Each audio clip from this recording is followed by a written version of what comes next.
बंधुओं, राधे राधे। बंधुओं, जैसा कि आप सभी जानते हैं, भाद्रपद मास के शुक्ल पक्ष की 14 के दिन अनंत चतुर्दशी का दिन मनाया जाता है। इस दिन भगवान गणेश जी की पूजा की जाती है।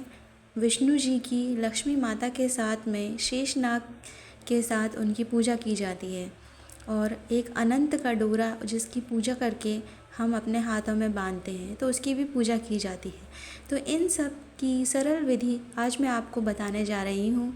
अनंत चौदस की सरल पूजा विधि इस प्रकार है। इस दिन आप सुबह स्नान ध्यान करके स्वच्छ हो जाएं, स्वच्छ वस्त्र पहन लें और आप पूजा के शुभ मुहूर्त पर पूजन कर सकते हैं। तो इसके लिए आपको चौकी लगा लेना है। चौकी के ऊपर आपको एक कपड़ा बिछा लेना है, चाहे तो पीले रंग का बिछा लें, चाहे तो लाल रंग का बिछा लें। इसके बाद आपको कुछ काले तिल के आसन दे करके, कुछ पुष्प की पंखुड़ियों का आसन दे करके मैंने यहाँ पे विष्णु जी की छाया प्रति को विराजमान किया है, स्थापित कर लिया है। और मेरे पास शेषनाग वाली और माता लक्ष्मी वाली छाया प्रति नहीं थी, परंतु मूर्तियां हैं तो मैं उनको स्थापित कर ले रही हूँ। तो यहाँ पे कुछ पुष्प रख लेंगे जिन पे हम गणेश जी और माता लक्ष्मी को स्थापित करेंगे। कुछ कलश के लिए भी हम पुष्प रख लेंगे और कुछ काले तिल का आसन देंगे। तो काले तिल के लिए हमने अष्टकमल दल बना लेंगे। इस तरीके से आप बना सकते हैं। 8 पंखुड़ियों वाला फूल बना लीजिए काले तिल का आसन देके। आज के दिन काले तिल का बहुत महत्व माना जाता है, तो काले तिल का अष्टदल कमल को बना करके मैंने कुछ पुष्प की पंखुड़ियाँ रखकर कलश स्थापित किया है। कलश के ऊपर हम कुछ पान के पत्ते रखेंगे। पान के पत्ते ना हो तो आप चाहें तो 5 आम के पत्तों पर तिलक लगा करके, हल्दी रोली का तिलक लगा करके आप उस पर दिया स्थापित कर सकते हैं। दिए में आप कुछ काले तिल डाल दीजिए और शुद्ध घी से दीपक को आप प्रज्वलित कर लीजिए। सबसे पहले हम दिए को ही प्रज्वलित करेंगे और धूप भी हम प्रज्वलित कर लेंगे, जिससे कि हमारी जो पूजा होगी वो हमारी दीपक साक्षी रहेगा उसके लिए। फिर हमने यहाँ पे गणेश जी को स्थापित कर लिया है। हमने लक्ष्मी माता को आसन दे करके विराजमान कर लिया है और कुछ जल के छींटे दे के स्नान का भाव देंगे। स्नान का भाव दे करके आप भगवान गणेश को लाल पुष्प अर्पित करें, विष्णु जी को पीला पुष्प अर्पित करें और माता लक्ष्मी को लाल पुष्प अर्पित कर सकते हैं। यहाँ पर मैंने जासून का पुष्प अर्पित किया है। गणेश जी को दूर्वा अर्पित कर दें। गणेश जी को दूर्वा बहुत प्रिय होती है, तो आप उन्हें दूर्वा अर्पित कर सकते हैं।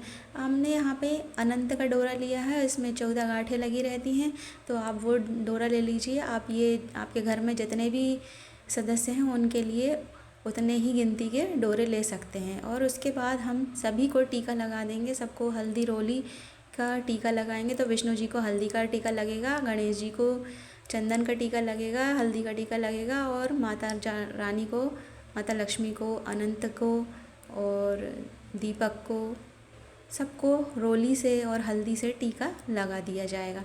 फिर हमने वस्त्र स्वरूप उन्हें मौली पहना दी है। मौली के साथ में ही हमने गणेश जी को जनेऊ और विष्णु जी को भी जनेऊ अर्पित कर दिया है। माता रानी को हमने चुनरी अर्पित करी है, तो हमारी माता रानी चुनरी ओढ़ के बहुत सुंदर लग रही हैं।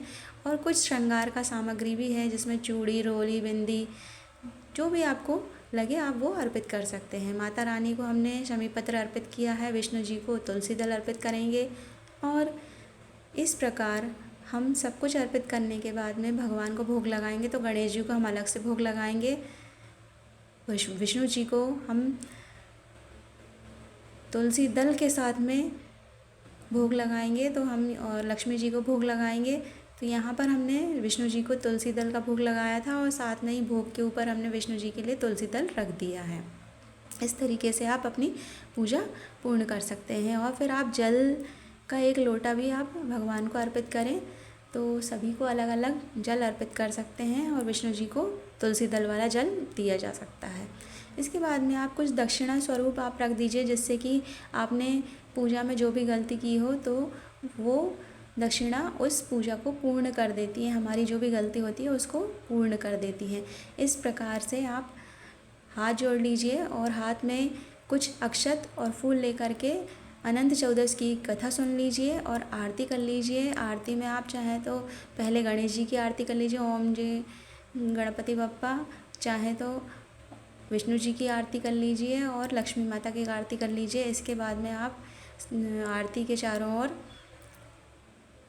जल घुमा दें और सबको आरती दे दें और सबके हाथ जोड़ करके क्षमा प्रार्थना कर लें। बंधुओं, आप यदि श्रीफल अर्पित करना चाहें तो आप ईश्वर को श्रीफल भी अर्पित कर सकते हैं। बंधुओं, इस प्रकार आप अपनी पूजा में जो भी गलती हो क्षमा प्रार्थी कर लें और आरती ले लें और भगवान से अपनी मनोकामना पूर्ण करने के लिए विनती करें। और वीडियो पसंद आए तो लाइक करें, चैनल पर नए हैं तो सब्सक्राइब करें।